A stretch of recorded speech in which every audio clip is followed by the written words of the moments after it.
We're going to first see it over the west coast of Oregon at about 10:16 local time, and then it will track southeastward across the center part of the country, reaching the southeast coast around South Carolina around 2:47 local time, Eastern Daylight Time.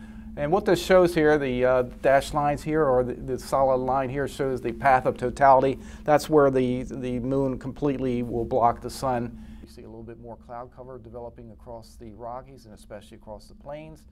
And then we get improving conditions again once you get to parts of the Tennessee Valley where cloud cover is projected to be less than 50%. As you get east of the Appalachians there, we have a little bit more cloud cover because of higher humidities. That whole track is about an hour and a half from west coast to east coast.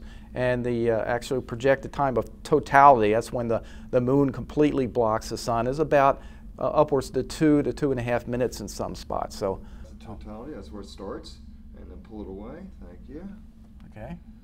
So it looks as though if you're looking for the best place for viewing, strictly off our forecast, you would probably want to head towards somewhere inland from the Pacific Northwest.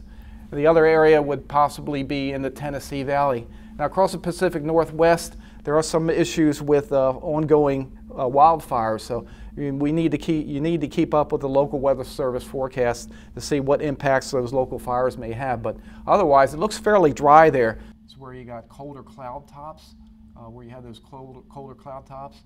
Could be indicative of higher level cirrus, or maybe some deeper convection thunderstorm activity, which could block out the eclipse. As you get a little bit further east into the Rockies and especially out into the plains, mid-Mississippi Valley, there'll be some showers developing north of a frontal boundary that'll be stalling across the central plains. That's going to mainly impact areas north of the main track, but it could have lingering cloudiness and some showers over the central plains. So portions of Kansas and western Missouri certainly could have some problems with viewing. As you get east of that, we have a front that will be stalling, washing out across the Carolinas.